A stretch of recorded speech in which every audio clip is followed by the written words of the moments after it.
And now for something completely different. Forget everything you've been told by others before. Get ready for the real deal, the full story. Real talk about money, markets, life. Now, it's The Real Investment Show with Lance Roberts, presented by RIA Advisors. And good morning and welcome to the Wednesday edition. Yep, it's the hump day edition of The Real Investment Show as we get ready to wrap up the month, right? You know, Monday is going to be Halloween. October's over. What does that mean? Of course, November tends to be a much better month in terms of the year. Normally, bear markets historically have ended in October. Not saying that's the case here, but normally October tends to mark the lows for the market of any given year, particularly coming out of the weaker summertime, activity. And then, of course, you have the stronger 6 months of the year starting really kind of in November through May of next year. So again, you'll kind of starting into that move of a little bit better monthly performance. Doesn't necessarily mean the bull market's back by any stretch of the imagination, but we do have a few things, as we've been talking about last few days, that are going to help. Now, today, unfortunately, we're going to have a little bit of a struggle here in this morning when the markets open. Now, yesterday, the markets ran right into the 50-day moving average, so this is going to be the first test of resistance yesterday. Markets hit the 50-day moving average, really kind of bounced off of that right into the close just a little bit.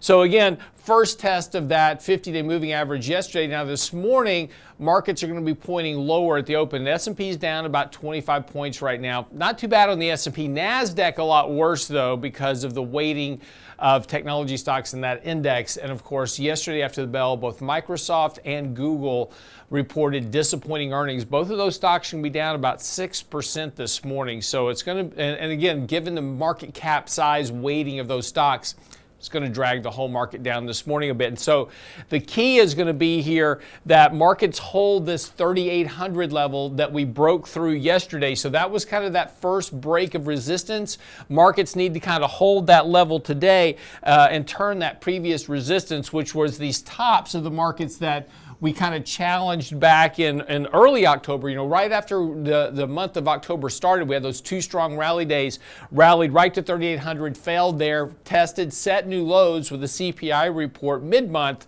have now rallied back above that level. So again, we need to hold that 3,800 level today on the S&P. That's going to be important here if we're going to keep this bull market rally kind of going here through the end of the year. And then eventually we're going to have to try to get above that 50-day moving average. So that's good. So we've got this kind of a very tight window now. Market's going to work in here at least for the next few days. But again, as we move into the month of November, we'll get more earnings behind us here. The Federal Reserve, of course, next week. What are they going to say? One thing that could help lift markets next week is maybe a little bit more softer language, That's Grammarly for you this morning. My Grammarly app is not working. Well, we may have some softer language relative to the aggressiveness of Fed rate hikes going into the next couple of months. So again, there is potential here as we start getting into next month and kind of get this month of October behind us. So again, though, this morning, though, again, interesting yesterday, Microsoft's earnings were okay. But disappointing on outlook, and their cloud revenue actually slowed down a bit. So, that's been one of the hot areas for the market, and particularly earnings growth. Amazon is another key area to look at. They have that big, cloud service business, AWS, and that's been a big driver of the revenue. That's been the revenue generator, so to speak, for Amazon, because retail on the retail side has not been generating that much income relative to that in terms of revenue growth and those type of things. So we may see some disappointment in Amazon's earnings if the cloud service is starting to slow down here after this, kind of this pandemic-driven boom that we had, everybody moving online, wanting to work from home, those type of things. Potentially we could see that weigh on Amazon on Thursday, because on Thursday we have both Apple and Amazon reporting on Thursday. So today is Facebook, Meta, whatever their name is now. So they're reporting today as well. But the problem for Facebook potentially is going to be ad revenue growth, which has already been slowing for Facebook. But yesterday, Google reported a slowdown in ad revenue growth, particularly on YouTube, as basically a contraction in ad spending for things like cryptocurrency and other things, all that kind of, big boom in advertising that they had in 2020, 2021 as crypto really kind of just took off and everybody was running, crypto commercials, etc. Even for the Super Bowl, if you don't remember that. All that ad revenue had slowed down because crypto's not done anything. We talked about the other day, it needs like one of those med alert buttons because it's fallen and it can't get up. But so we'll see what happens here. But again, this could be a kind of a tough week for the markets in terms of earnings. Now, what's going to be important though is finding out finding out how much of all this has already been priced into these stocks. So today, again, markets are kind of knee-jerk reaction. Both Microsoft and Google are going to sell off about 6% this morning. What will be interesting is how much those stocks recover during the day, if at all, right? So if they go down and stay down and go lower, well, that wasn't priced in enough yet. But if they do come down here and then bottom and then start to rally, maybe a lot of that bad news has already gotten priced into earnings. We're going to find out today. We'll watch the price action, particularly in those stocks, because that'll kind of be a good tell about where we are currently in terms of valuations, expectations for future growth, and expectations for recovery. We'll see what happens here. But so it'll be important to kind of watch what happens today, but really kind of keep a watch on that 3,800 level for the markets, because again, that's going to be the kind of that key first test of support and resistance as we start to look at that. The other side yesterday is that we've also seen a very sharp rally in bonds yesterday. Bonds have been under a lot of selling pressure as of late because of potential mortgage rebalancing and potential mortgage hedging. Michael Leibowitz has a really good article about this morning about what happens with mortgage bonds and how mortgage bond issuers have to hedge, and that may have been contributing a lot to the selling pressure in longer dated treasuries here lately. Yesterday, those treasuries up about 2.5%. So again, we got extremely oversold here in longer dated treasuries. Saw a nice bounce yesterday. We'll see if we get some follow through with that, particularly as we start to get in November. And if there's an expectation of the Fed starting to slow down rate hikes, we may start to see more of a gravitation back towards longer dated treasuries. So, kind of keep a watch on that as well. Lastly, as I said, I kind of, making a quick joke about, cryptocurrency. But cryptocurrency has just been stuck. It's been, like I said, it's fallen and can't get up. It has literally been trading at the same level now ever since June of this year. It has literally gone nowhere at this point. So again, it's very unusual to see something trade this flat for this long. But again, this is what's been going on with cryptocurrency, and that's why really, as when something does that for a while, it just kind of becomes loses interest. And this is why particularly Google and YouTube, which is where a lot of that promotion goes. People creating YouTube channels, those type of things to promote a certain product or certain service, whatever it is. Starting to see that ad revenue dry up because there's just not really any attention being paid to this right now because it's just not doing anything. It's a much different story when it's going from 2,000 to 60,000 versus going to 20,000 and staying there. So all the stories about people converting their contracts to cryptocurrency, I want to be paid in Bitcoin and all that. When was the last time you heard anything about that? So again, until Bitcoin starts to show some signs of life, which it eventually will at some point, that may continue to weigh on that aspect as well. All right, so coming up today, we've got several articles to get into this morning about things that are coming up, particularly when it comes to Americans and savings and what's happening with their books and what they're doing to spend and make ends meet, right? So that's coming up this morning. Danny Ratliff will be joining me right after the break. Get by the website, Michael Leibowitz's new article talking about mortgage bonds and treasury rates and yields. That's on the website right now, realinvestmentadvice.com. We'll be right back. Get daily investment news you can use, delivered at the speed of the internet at realinvestmentadvice.com. The end of the year is fast approaching. approaching. What will the new year bring? Join Richard Rosso, Danny Ratliff, and Lance Roberts for our year-end economic review special event, Tuesday, November 15th. How to address higher taxes in the new year. Should you delay your retirement in 2023? What will the midterm elections mean for markets? Register now at realinvestmentadvice.com for our year-end economic review special event with Ratliff, Rosso, and Roberts.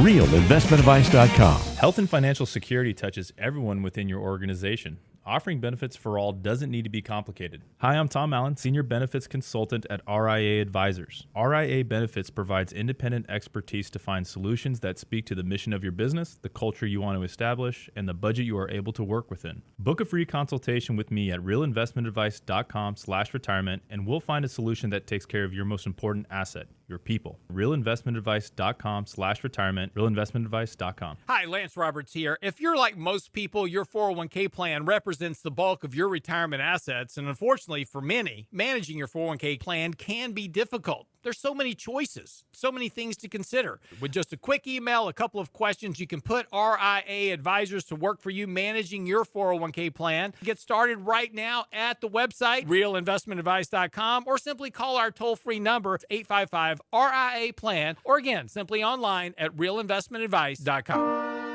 And now, another page from the Real Investment Advisors Investing Manifesto. Bulls win in bull markets. Bears win in bear markets. Eagles soar above and take advantage of opportunity. Let us help you soar as you reach your financial goals with RIA Advisors. Neither bull nor bear. RIA Advisors, 281-501-1791 or online at realinvestmentadvice.com. The Real Investment Show.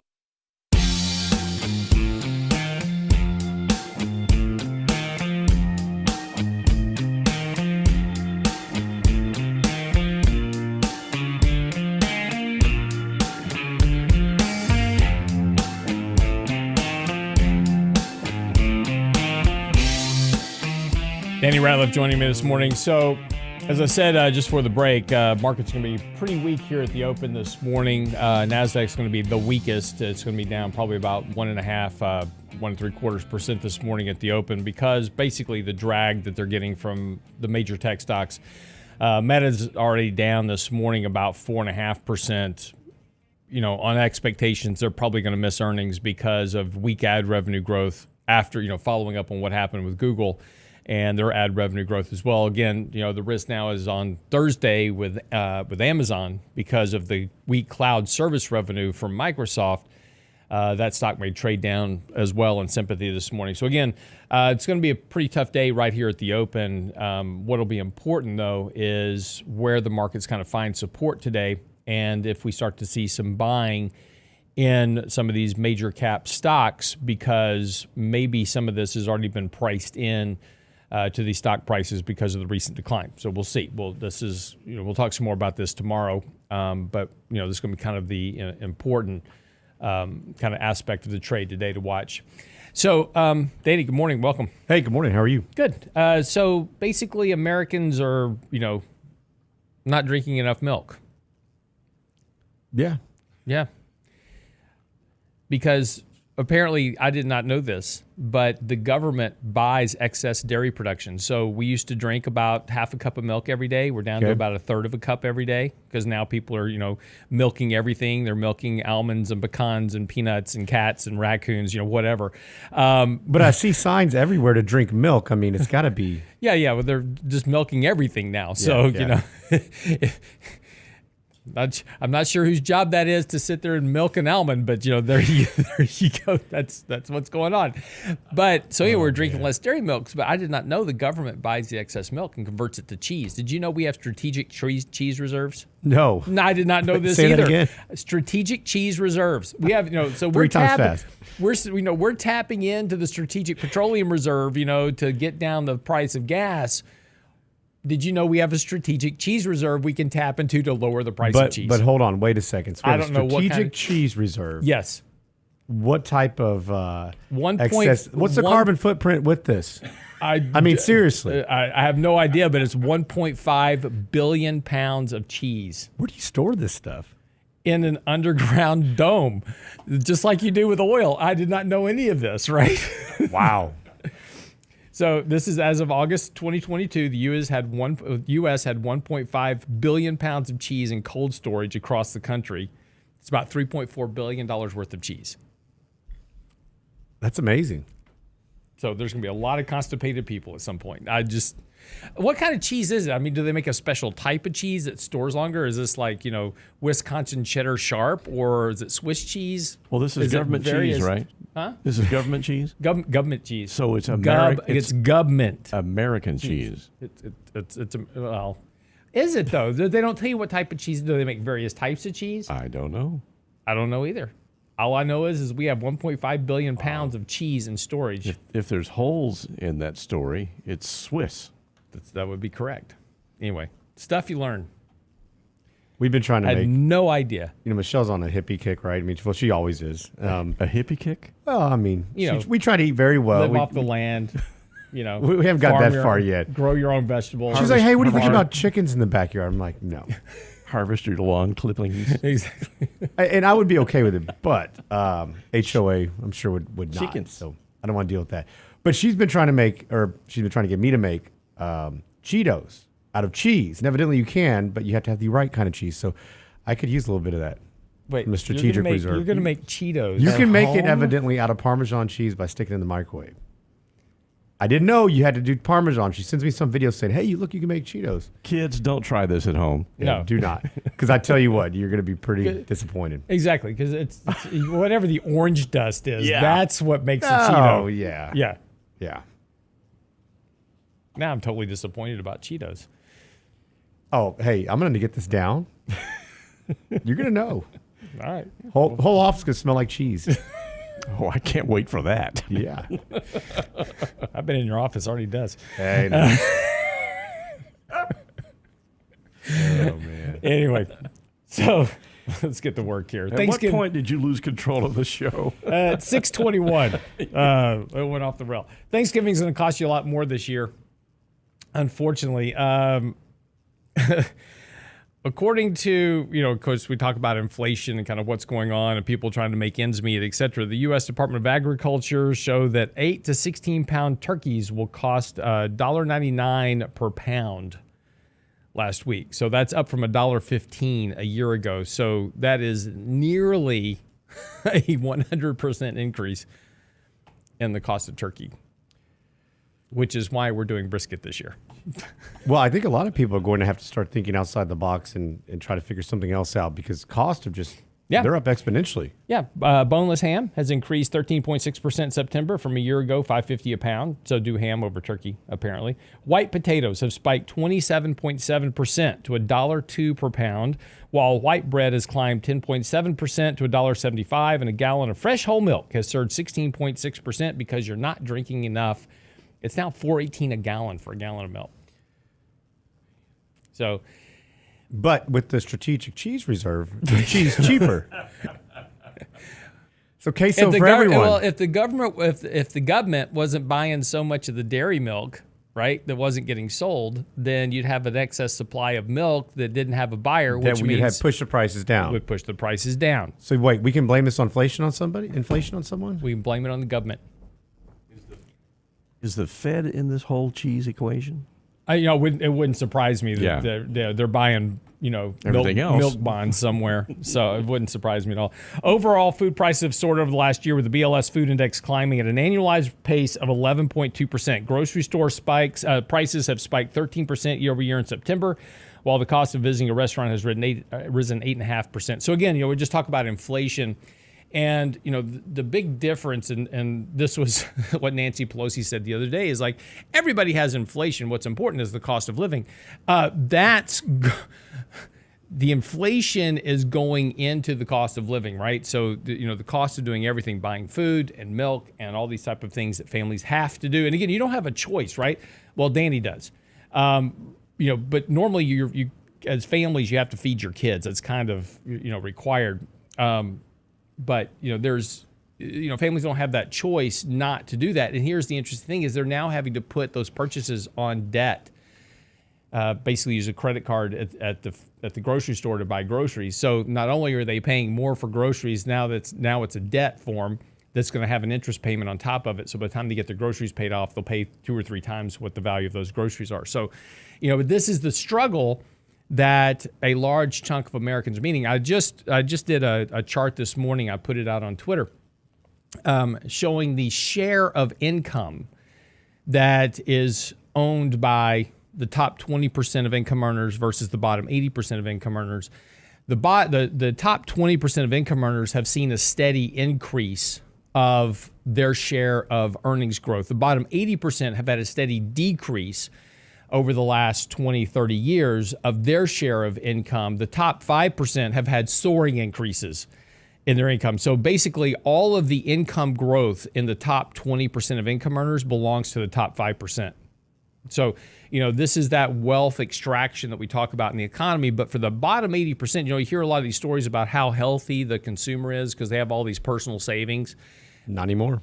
Yeah, it's all in the top 5% of income earners that have the savings. Well, it's just like when you look at the average account balance. There's a lot of stories that are really misleading when they talk about here's what the average person has at 20 years old, at 30 years old, at 40, at 50, at 60.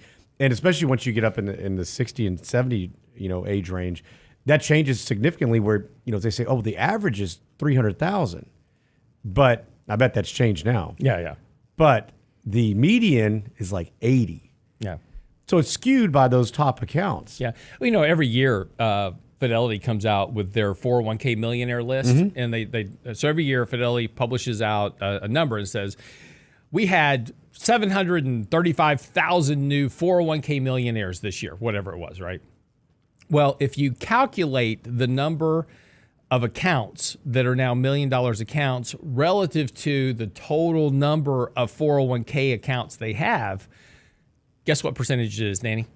Very small. 1%. Yeah. It's the top 1%, right? Exactly what you expect, right? So, the top 1%, they have $1 million. The other 99% don't. And to Danny's point, if you do the calculation on it, the once you strip out those top 20% of accounts, the average account is about 1 year's salary, which is $55,000. So, it just doesn't quite get you there in terms of, which will keep you at the poverty level, right?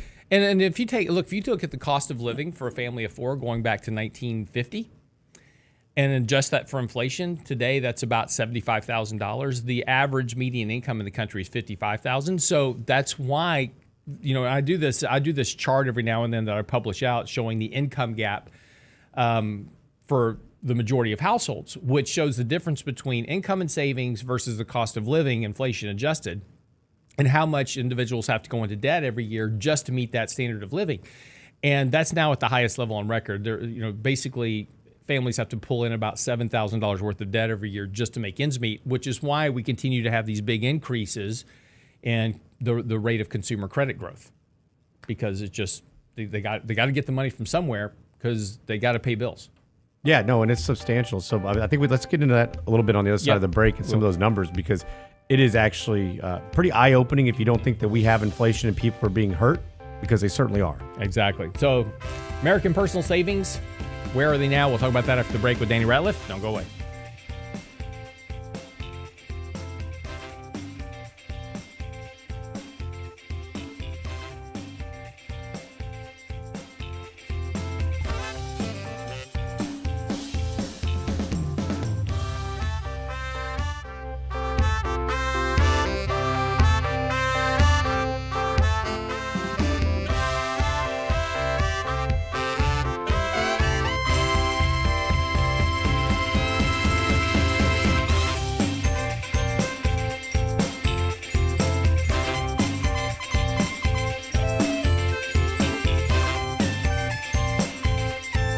The Real Investment Advice blog. It's required reading for the informed investor. Catch it today at realinvestmentadvice.com. The end of the year is fast approaching. What will the new year bring? Join Richard Rosso, Danny Ratliff, and Lance Roberts for our year-end economic review special event, Tuesday, November 15th. How to address higher taxes in the new year. Should you delay your retirement in 2023? What will the midterm elections mean for markets? Register now at realinvestmentadvice.com. Stitcher.com for our year-end economic review special event with Ratliff, Rosso, and Roberts. RealInvestmentAdvice.com. Health and financial security touches everyone within your organization. Offering benefits for all doesn't need to be complicated. Hi, I'm Tom Allen, Senior Benefits Consultant at RIA Advisors. RIA Benefits provides independent expertise to find solutions that speak to the mission of your business, the culture you want to establish, and the budget you are able to work within. Book a free consultation with me at realinvestmentadvice.com/retirement, and we'll find a solution that takes care of your most important asset, your people. realinvestmentadvice.com/retirement, realinvestmentadvice.com. And now, another page from the Real Investment Advisors Investing Manifesto. A passive investment portfolio requires active risk management. It's not a choice, it's necessity.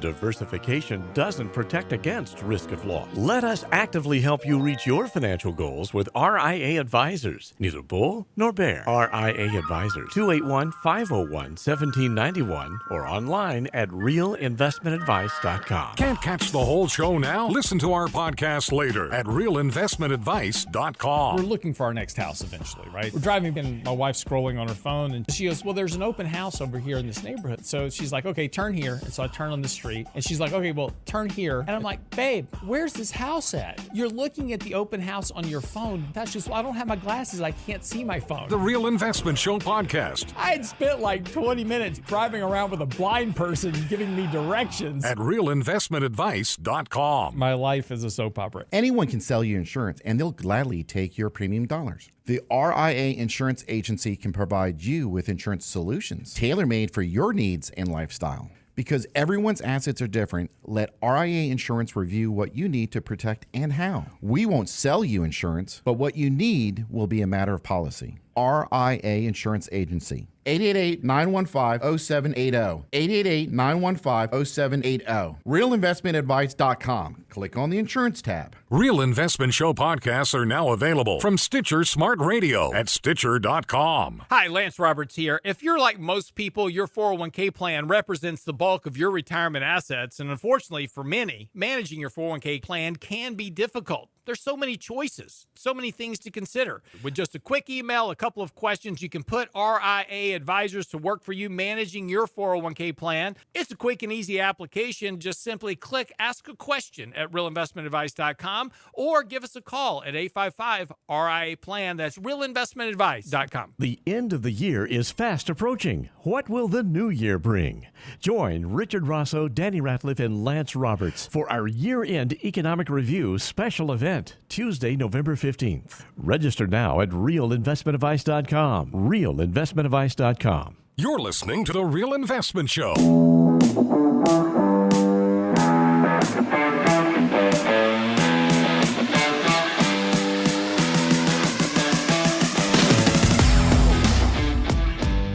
And welcome back to the show this morning. Danny Ratliff, of course, joining me as well. Talking a little bit about, so just for the break, talking a little bit about, you know, the financial situation of the vast majority of Americans. And again, this is important for a lot of reasons. And when it comes to investing, it's critically important.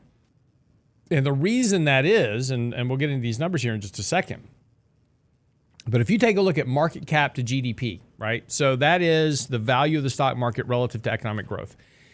The stock market cannot outgrow the economy for an extended period of time. It can't, because economic activity, what people are buying and doing and trading in the economy, is where the revenues for companies come from.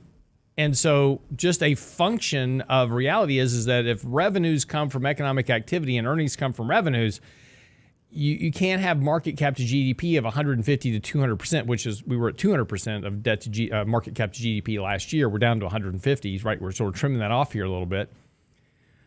But you can't have that, right? Eventually you got to have this reversion to get the market capitalization back in line with economic growth. And so the problem, the challenge going forward for everybody hoping that, hey, we're just going to get through this bear market and then we're going to go back into the roaring 20s, so to speak.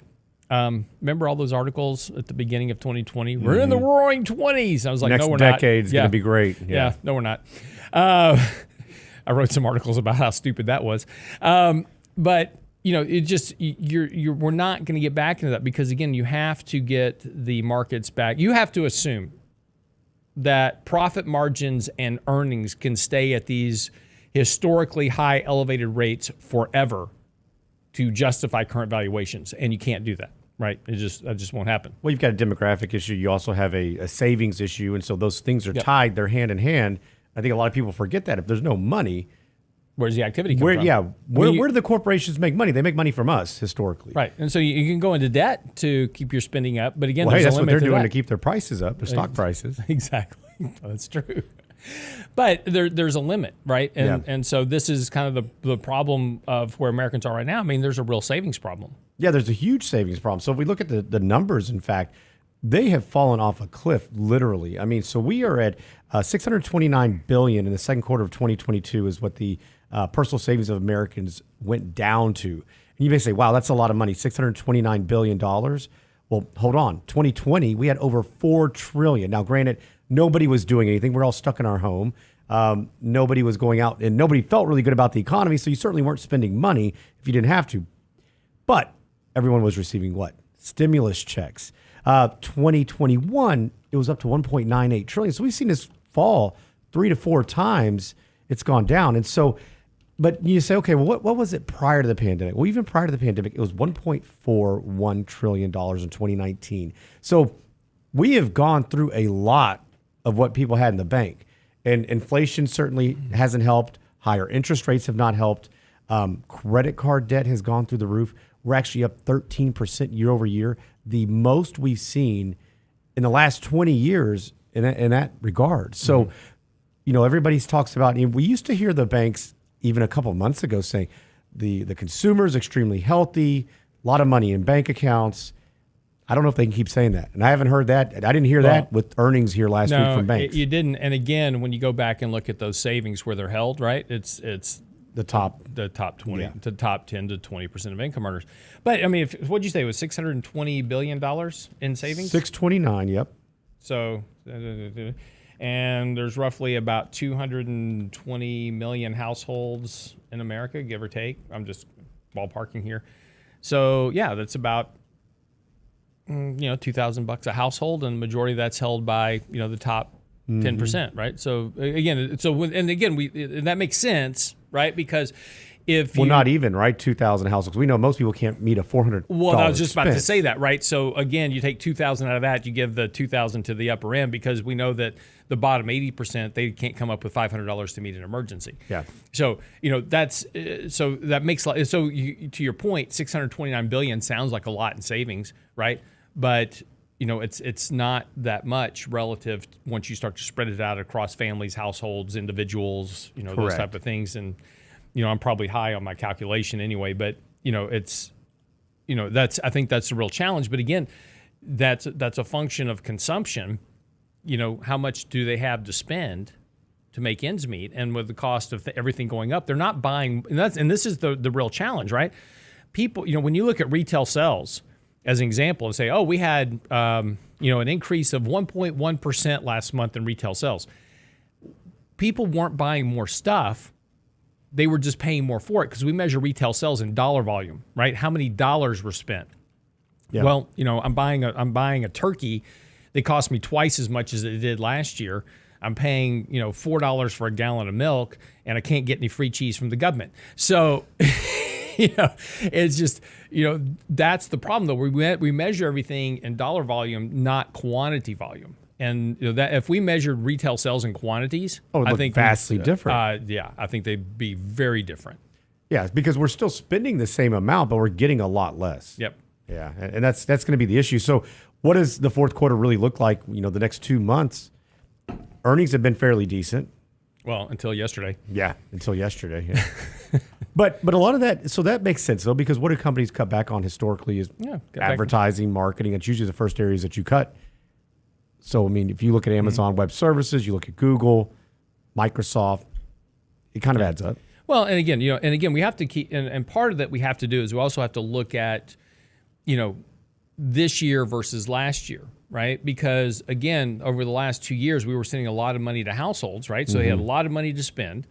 So people were running a lot more ads because people had more money to spend. So they were making more money. So they were spending more of their ad revenue. So now that money's evaporated and that money's no longer there, and this is one of the interesting things we're watching out of government right now. So, President Biden recently claimed victory over reducing the deficit, right? Well, he didn't reduce the deficit at all. It just the money that was put into the economy using debt, which created a massive deficit, has now evaporated. So we're just not issuing as much debt. We didn't reduce anything, right? The debt's still there, by the way, but we just don't calculate it because we look at the year-over-year rate of changes in debt. So it looks like, yes, the debt was reduced, but we didn't reduce anything. We just didn't issue any more money. But the problem is that money's now flowed out of the system. It's been spent. So it's moved from the poor to the rich, and that's where it is now. So, but you take a look at cloud services, a good example. To PC sales, another good example. Everybody went out and were buying cloud services, and they were buying home computers to work from home. Now they're going back to the office. So don't need it anymore. And I've already got a new computer, so I don't need to buy another one. So all these big declines that you're seeing in ad revenue and PC sales and cloud services, that's just a reversion to the mean. We're just returning back to normal after a very abnormal period. I don't know, Lance. I mean, these computers with these bad chips, they may be selling a lot more. It was all a ploy. It was. Come by. We've got it stocked. Great. Come on. Yeah. The chip from 1927. Suckers. But yeah. Yeah. It's going to work for about a year at max. Danny's complaining because his computer is just already, he got a new computer and it's already crapping out. So, hey, Dell, I'm looking at you. So, but so back to the savings issue. This is a problem, right? Because again, this is where the money comes from for creating growth and sales and driving economic growth. And the Fed's going, okay, and now not only do you have savings running out, but now you got the Fed hiking rates, which is making everything more expensive for people who are running out of savings. Yeah, it's not a good issue. It's going to become more significant if this continues. The further and the longer this goes with higher rates, inflation, if it stays persistent. Like you said, high inflation is going to cure high inflation, and that's exactly what's happening. Because people run out of money. What are you going to do? Yeah. I guess this is one of those points to where what's the advice that you have for people to start trying to turn that around, or can you at this point? I mean. Yeah, no, I think you can. I mean, I think the problem is that you can't do what you historically did, where people were refinancing, they were consolidating debt. I mean, now people are living off of debt, so now maybe you're doing things a little different. Maybe you're switching from credit card to credit card, trying to pay 0% interest, but you've got to cut back. And so that four-letter word, budget, that nobody likes to hear. Yeah, I don't think you're going to find any 0% interest anymore either. Well, you're finding some still. There's still some out there. There's actually some, even with automakers, some lower interest loans. But that lower interest where it was free is like 4% now. Yeah. So you're not finding, what we did, several, even 6 months ago, a year ago.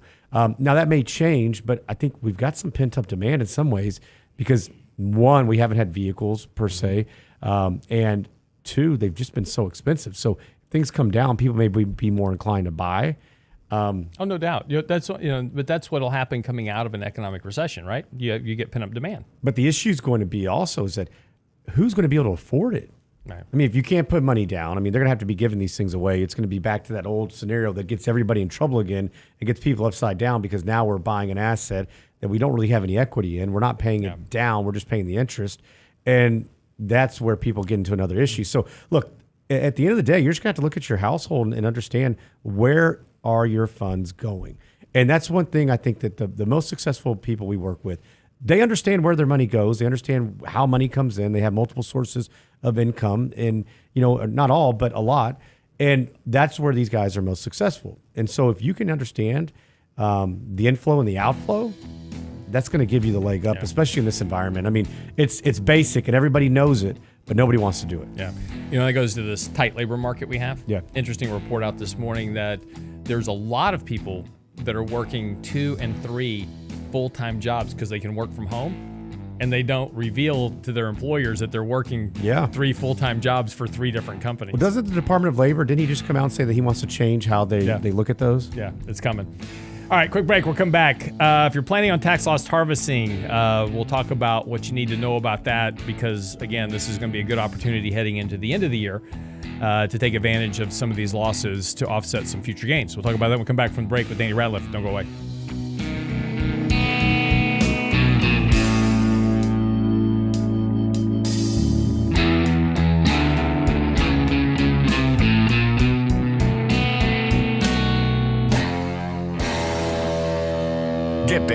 investment news you can use. Delivered at the speed of the internet at realinvestmentadvice.com. The end of the year is fast approaching. What will the new year bring? Join Richard Rosso, Danny Ratliff, and Lance Roberts for our year-end economic review special event, Tuesday, November 15th. How to address higher taxes in the new year. Should you delay your retirement in 2023? What will the midterm elections mean for markets? Register now at realinvestmentadvice.com for our year-end economic review special event with Ratliff, Rosso, and Roberts.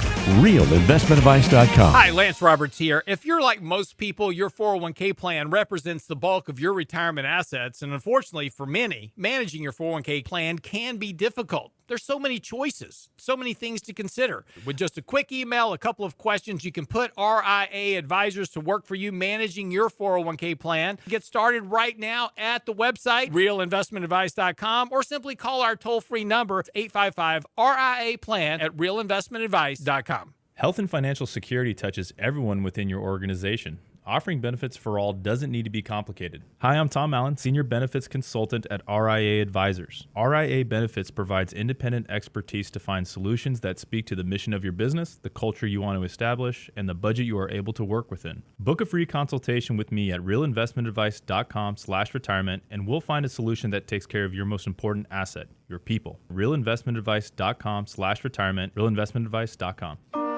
And now, another page from the Real Investment Advisors Investing Manifesto. Manage risk and volatility rather than trying to manage gains. You don't have to be right all the time. Long-term investing success is a 70% gain. Let us help you reach your financial goals with RIA Advisors. Neither bull nor bear. RIA Advisors, 281-501-1791 or online at realinvestmentadvice.com. The Real Investment Show. That's funny.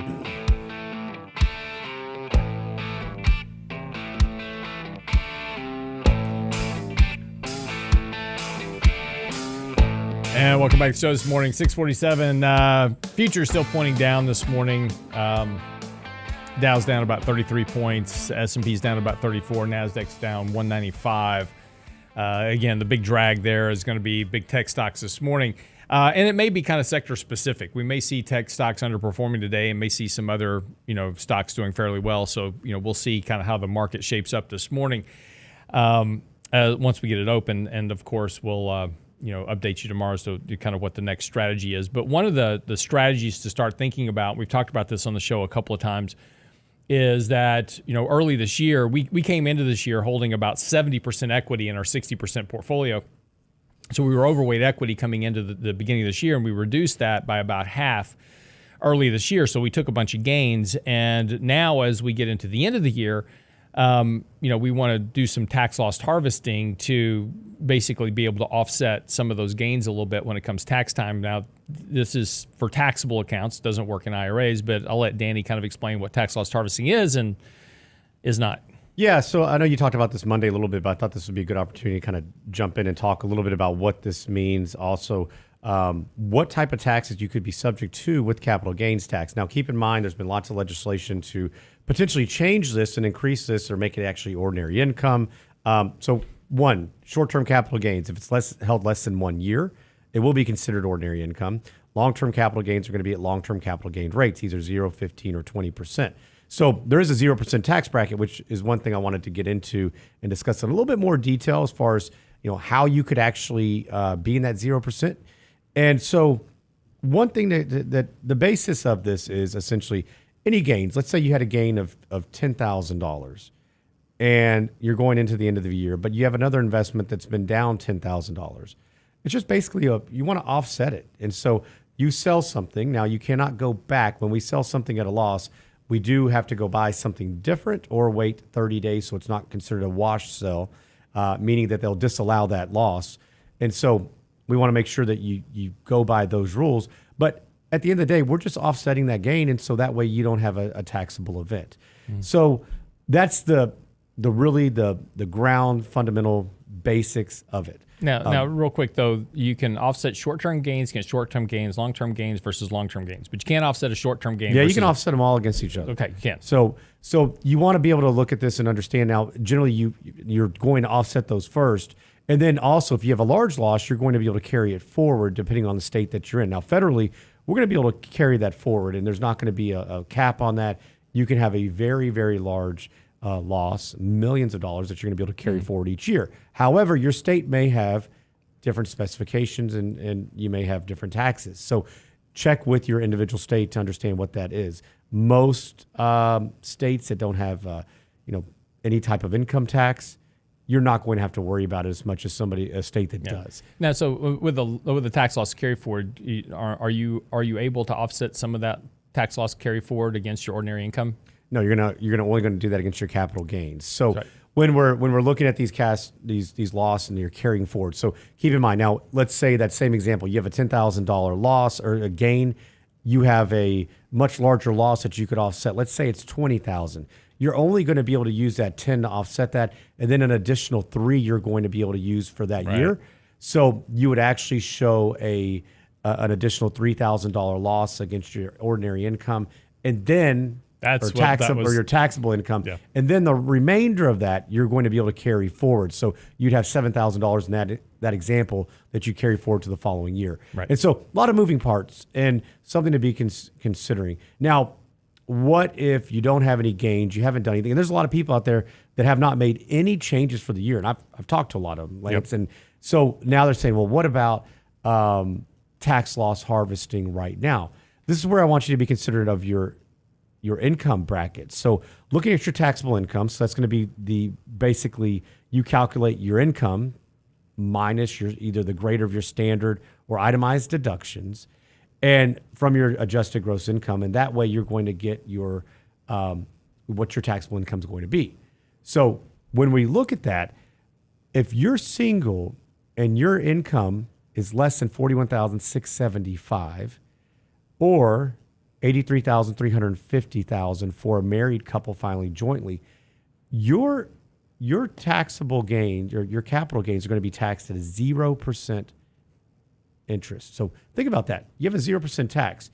So in that example, if you're just saying, hey, I made $30,000 this year, I only have $10,000 of losses that I'm going to take, you're not going to it's not going to be as advantageous. If you made $10,000, there's no sense in taking that loss because it's not going to matter. You're not going to pay any taxes on it anyways. You may want to wait to the following year and then take it in that year, because then you'll have that you'll be able to offset something that would actually be taxed. Right. And again, this is also why you see at the beginning of the year, in the first 5 days of the year, you'll see typically selling in the first 5 days of the year, because that's where portfolio managers, as an example, they take gains in stocks that they may not this year because they may not have any. Yeah, there's not a whole lot. In normal years, you'll generally see some selling in the first 5 days because they're taking gains in stocks because they don't have to pay taxes on those gains until the following year. So that gives them time for the rest of the year to do some tax loss harvesting, et cetera. So just as we move into the end of the year, I was kind of just throwing some softball questions out to you, Danny. Yeah, thank you. But it's important. There's you've got a couple of options, like Danny said. You can offset immediately on some of your gains that you had earlier this year to lower your tax bracket on capital gains.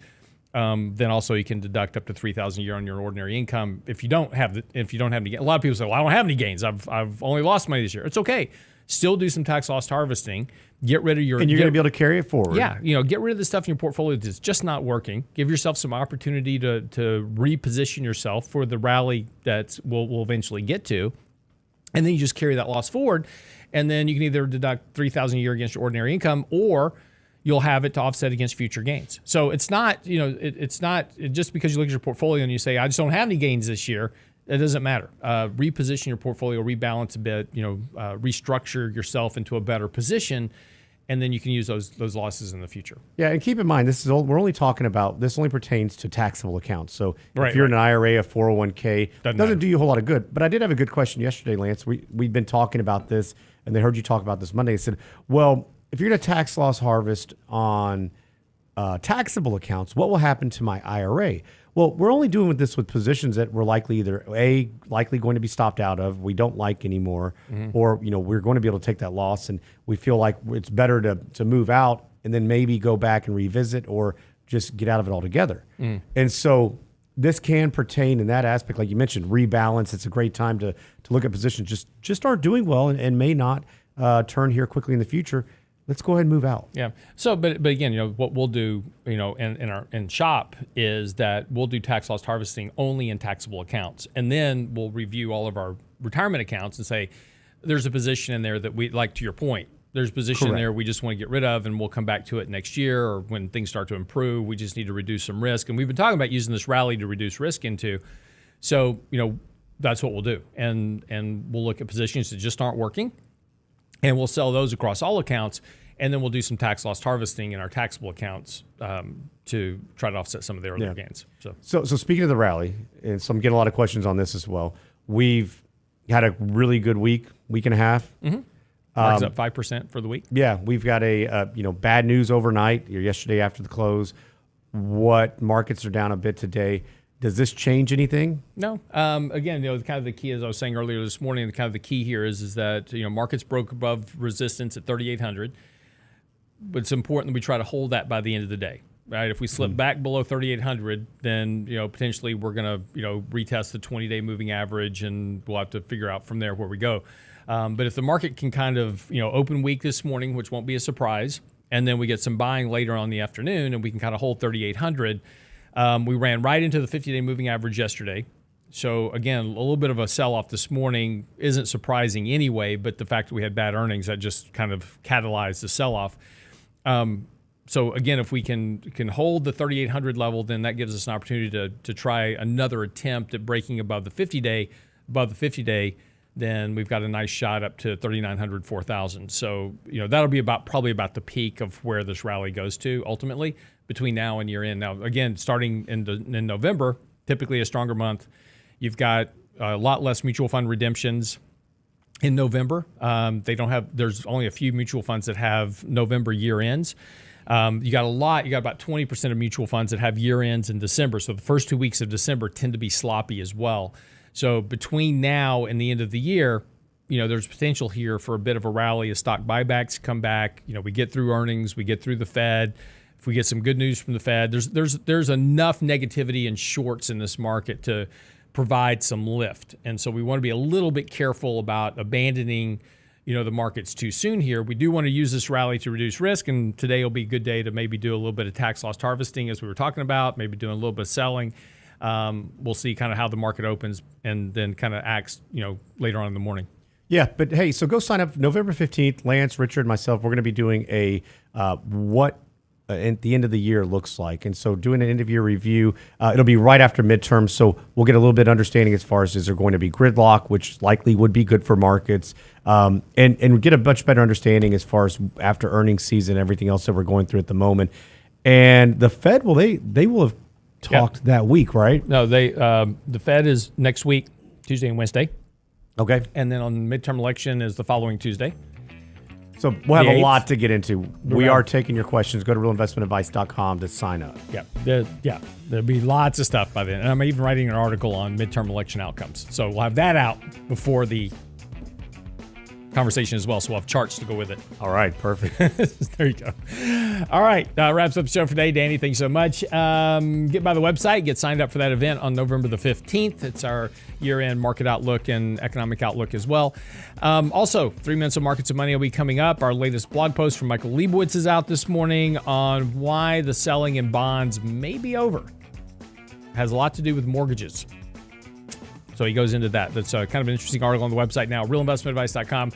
Send us your questions and comments. Let us know how we can help you. Of course, if you need help, don't hesitate to schedule an appointment. Always happy to help. realinvestmentadvice.com. See you back here tomorrow.